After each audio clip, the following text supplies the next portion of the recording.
Good evening, ladies and gentlemen. I'm Mayor John McKeon, and welcome to West Orange Week.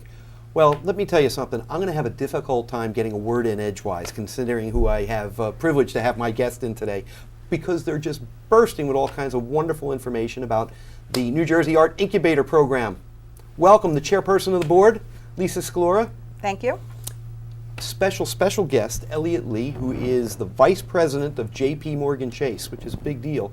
And most important, everyone, for you old people, this is Mr. Anthony, meaning he's the guys with the checks. So he believes in this organization and great things it's going to do, and we're going to talk about that and the resources that your great company's bought with it, and the queen of the universe. The goddess. That's Thank you very much. That's it. Amy Simon Gardner. Amy, welcome to you, the executive director of New Jersey Art Incubator, a member of the New Jersey Art Council, and the person crazy enough to have this dream in the worst of economic times, when it's challenging to get any kind of resources together to do anything. Hook! And you said, I'm leaving a secure job, I'm going to get it done. And you are. So let's talk about it. Well, thank you for having us and that wonderful introduction. I'm really depressed now. No, not at all. Actually, the whole idea began before the great economic downturn, but I refuse to be daunted by trends, economic trends. And it's getting better, the economy. So. It's getting better, and it will get better, but the issue is when the economy fails, arts are the first thing to be cut. And arts is probably one of the most important things to retain and embrace and support at this time.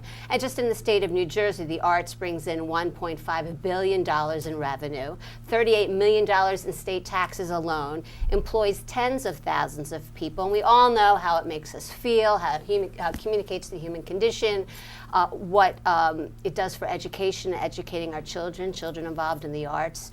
Have lower dropout rates, it helps with crime. So you've proven that you're a great choice for the New Jersey Art Council for certain, and it's a true message. It's an easy one to deliver.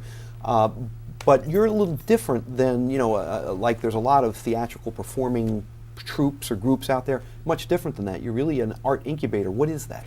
Well, the Arts Incubator is just like a traditional business incubator, but for artists and arts organizations. We help with technical assistance, we help with educational training, we provide opportunities through our programming for employment, we provide education and arts education opportunities to children by employing artists and utilizing arts organizations in the state. So really our goal is to help support artists and nonprofit arts organizations so they can be economically viable. They're not totally dependent on fundraising, although always a good portion is. Sure. And they can go forth across the state of New Jersey and help develop some of these fabulous redevelopment and revitalization areas across the state, because we all know that arts drives these development areas, just like what's happening in the Valley of Orange, West Orange, the Valley Arts District. I know you're looking, for arts drivers up through Main Street. It's done it for Newark. It's doing it in Camden. And in New Brunswick, an extraordinary program's been going on. And if cities that are a lot more challenged than we are in the Valley, this is a no-brainer for West Orange. That kind of impetus is gonna work.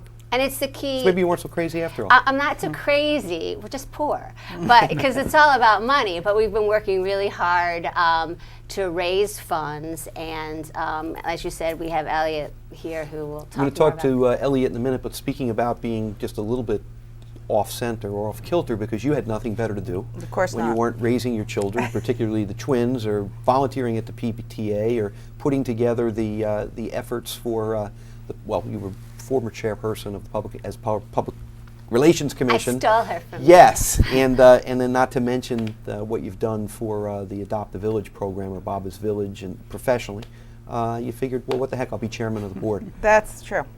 So tell me who that group entails, and I know most of them were all West Orange people. Yes, when Amy first came to me to ask me to help her with the project, she told me who she was thinking of having join the board with her. Many of the people on our board are West Orange residents. Actually, most of them are West Orange residents or former West Orange residents who really have a vested interest in seeing the community move forward and just, just keep getting better and better. And this is a great way to do that. And also, I mean, we're very fortunate in West Orange that a lot of these West Orange residents do have a background in the arts. And maybe it's technical, maybe it's TV, maybe it's, radio, or whatever it is. We have artists, we have a very diverse group of interest. I, of course, have none of that, but that's okay. She has an MBA.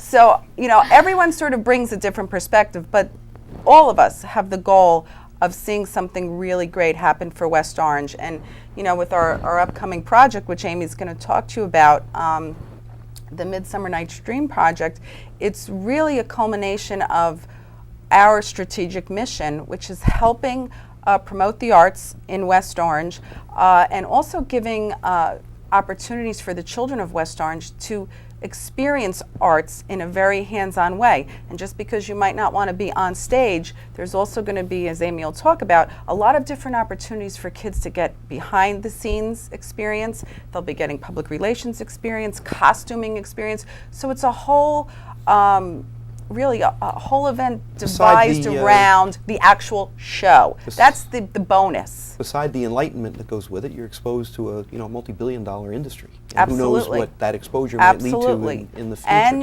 it's great that we have great partners like JP Morgan who are coming aboard and believing in what we're doing. And in addition, we're doing a lot of technical work and media work and helping businesses move forward with their mission. Mr. Lee's already convinced, so we're just giving him the pitch all over again. Elliot, it's a good way to draw you into the conversation because obviously, especially in these times, and especially with the arts, there were a lot of different options that you might have had on behalf of your company to get behind with your dollars, besides just your good thoughts and wishes. Why is it that you chose this group and this project? Fate. No, That's it. Actually, J.P. Morgan Chase Foundation has a long-standing interest and concern in three things: community development, which includes economic development, public school education, and arts and culture. And what we've been doing over the last couple of years is figuring out ways of trying to weave those three concerns together around specific kinds of community revitalization projects. And here in New Jersey, what we've been focusing on is the Valley Arts District, because it's an arts-driven economic and community development strategy right there.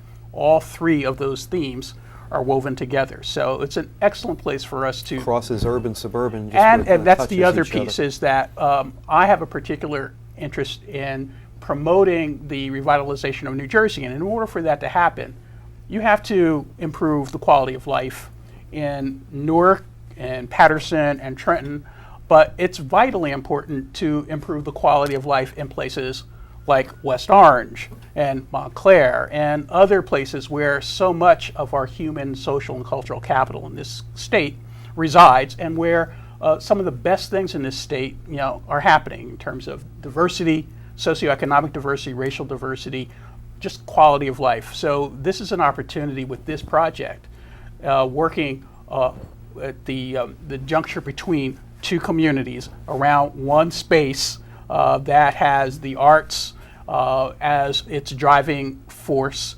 And to echo what Amy said, arts are absolutely critical, central to what it is that's important about this culture. It's not peripheral, it is absolutely central. This is a project that allows us to support those efforts and make good things happen. Well, your criteria seemed like their mission statement, so I can understand why you might have chosen to go that way, and God knows we much appreciate it.